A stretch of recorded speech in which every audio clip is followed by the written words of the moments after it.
आता आम्ही चाललोय यात्रेला. आणि मला वाटते लॉकडाऊन पासून जी यात्रेचं हे मागं लागलं ते अजून काही गेलं नाही. व्यवस्थित अशी यात्राच करायला नाही भेटली. आणि उद्या तर मी जाणार आहे, त्यामुळे आता मला आजच यात्रेत जायचं आहे. आणि आज आहे रथसप्तमी, म्हणजे आज यात्रेत बहर असतोय. तरी पण आम्ही चाललोय, बट जायचंच आहे म्हणल्यावर आता काय. पप्पांना मी तयार केलंय, कारण की उद्या 26 जानेवारी, उद्या पप्पांना लवकर जायचं आहे. तरी पण मी पप्पांना तयार केलंय. जर तुम्ही माझा पाठीमागचा यात्रेचा व्लॉग बघितला असेल तर तेव्हा मी फक्त पप्पांसोबत गेले होते. मम्मी आली नव्हती, कारण की मम्मी जरा जास्त टाळते गर्दीच्या ठिकाणी जाणं, धुळीच्या ठिकाणी जाणं, कारण की ते लगेच इफेक्ट करतं तिला. त्यामुळे ती आली नव्हती. पण यावेळेस मी तिला फोर्स करून तयार केलं होतं की चल, काय होत नाही एका दिवसांनी. आणि त्यात अजून आज बरोबर रथसप्तमी होती, आणि रथसप्तमीला आज यात्रेमध्ये बहर असतो, त्यामुळं खूप गर्दी असते. पण तरी पण मी म्हटलं की ठीक आहे, आपण जाऊन येऊयात आणि तिला पण तयार करा, कारण की मी उद्या जाणार आहे आणि मला यात्रा बघूनच जायचं आहे. तसं तर मी कोणत्या पाळण्यात नाही बसले, कारण की माझ्यासोबत एकतर कोणी नव्हतं कंपनी द्यायला, आणि दुसरी गोष्ट म्हणजे खूप गर्दी होती आणि खूप लाईन मोठा लागलेला खाली पाळण्याच्या, प्रत्येक पाळण्याच्या खाली. आणि एवढा पेशन्स तरी माझ्यात नाही आहे. त्यामुळे मग म्हटलं की आपण मस्त यात्रा फिरूयात आणि थोडंफार खाऊन येऊयात, कारण की तिथे आमच्या शाळेचाच स्टॉल लागतो. सो तिथं सगळ्या गोष्टी तुमच्या डोळ्याचं देखत तयार केलेल्या असतात, स्वच्छ असतात, त्यामुळे आम्ही तिथंच फक्त खातो. तर तिथे आम्ही मस्त मंचुरियन वगैरे खाल्ली. आणि त्याच्यानंतर असा विचार केला की जरा बघून येऊयात की कोणकोणती दुकानं आली आहेत किंवा शॉपिंग करण्यासारख्या कोणत्या गोष्टी आहेत. तर आमची मम्मी पहिली गेली भांड्याच्या दुकानाकडे, कारण की मला पण थोडंफार सामान घ्यायचं होतं जे राहिलेलं. तर ती म्हटली की आपण मस्त साक्षी इथूनच शॉपिंग करूयात. तर मग मम्मी आमची काय काय काय काय काय काय घेत होती. तर मी म्हटलं तुला जे वाटते मला लागेल ते तू घे, आणि मग मी विचार करते की मी काय घेऊन जाणार आहे वगैरे. तर तिने मस्त घेतलं. आणि त्याच्यानंतर खूप मस्त असे शोचे पण सामान आलं होतं, खूप सुंदर सुंदर गोष्टी आल्या होत्या. तर मम्मी म्हटली की आज नको घ्यायला, कारण की आज रथसप्तमी असल्यामुळे त्यांना जे वाटेल तेवढी किंमत ते लावतात. तर मी एकाच दिवशी येते आणि घेऊन जाते. तर मी म्हटलं ठीक आहे. आणि मला माहिती आहे मी हा व्हिडिओ खूप लेट पोस्ट करते, पण समजून घ्या, कारण की मी एडिट नव्हता केला आणि तेवढा मला टाईम पण नव्हता भेटत. मला संध्याकाळी लक्षात यायचं की आपल्याला व्हिडिओ एडिट करून अपलोड करायचा आहे. पण ठीक आहे, सगळ्यांचं झाल्यावर आज मी अपलोड करणार आहे. फायनली आमची यात्रा झाली आहे, आणि यात्रेत आम्ही काय घेतला आपली क्रांती पण काय दाखवतीये.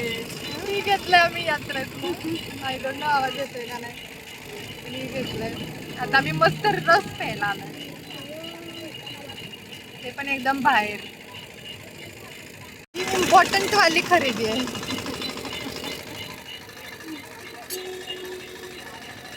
आता आम्ही मस्त रस पितो आणि घरी जातो, है ना. असं होतं आम्ही सगळ्यांनी. आता मास्क काढला.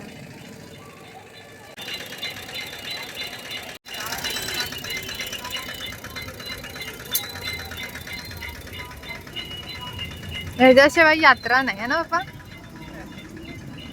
सगळ्यात भारी.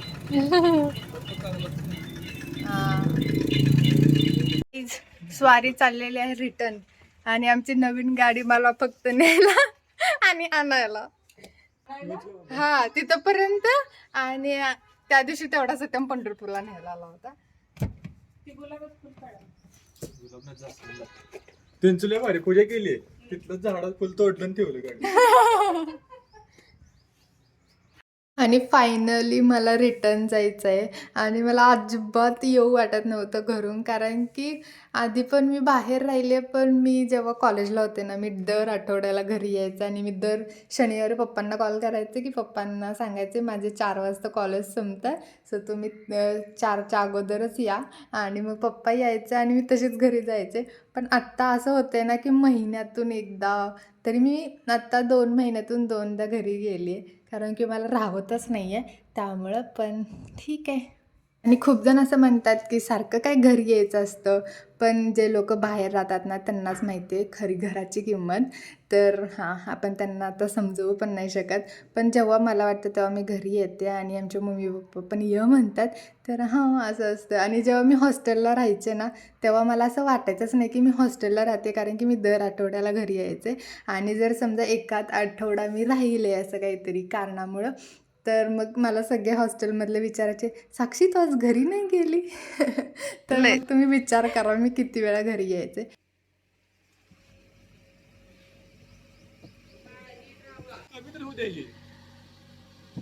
ही रिवर्स हा. पहिला पप्पा गाडी चालू केली ती 1.5 दिसते का हा ती 0. जोपर्यंत होत नाही तोपर्यंत गाडी चालू करायची नाही, तोपर्यंत शांत बसायची गाडीत. पहिला पुढे काय गाडी पूर्ण सरळ तिथं उभा करा आणि तिथनं डायरेक्ट रिवर्स टाका. पप्पा बनणारी असणारच बरी आपली. घ्या पुढे बसते. घ्या.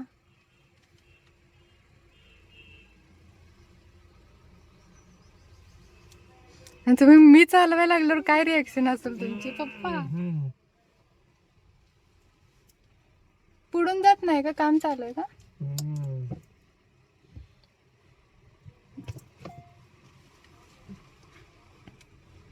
काय म्हणतो काय स्वाती निघाली का नाही? मला आता निघाला.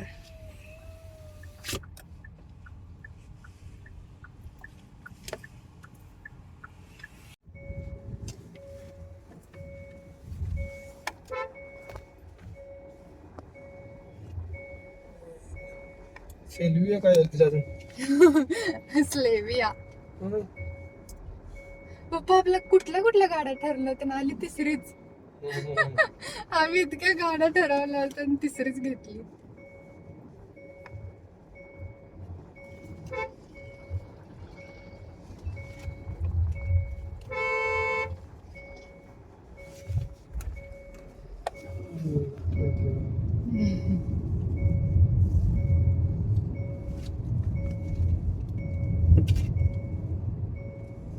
पण पप्पा तुम्हाला असं वाटतंय ना ही स्मूथ आहे आपल्या पहिल्या गाडीपेक्षा?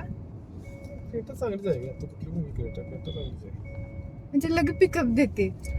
पिकअप पेट्रोल आहे.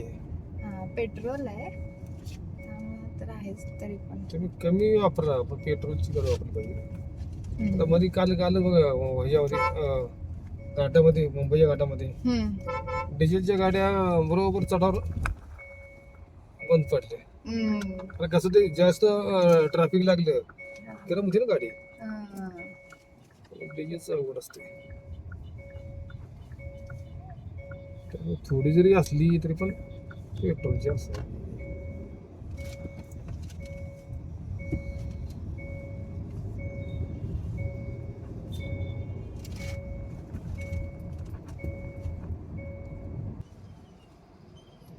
केवढा कसं चाललंय बघ स्टाईल मारत. स्टाईल कुठं जाऊन कुठं तर धडकल्या जा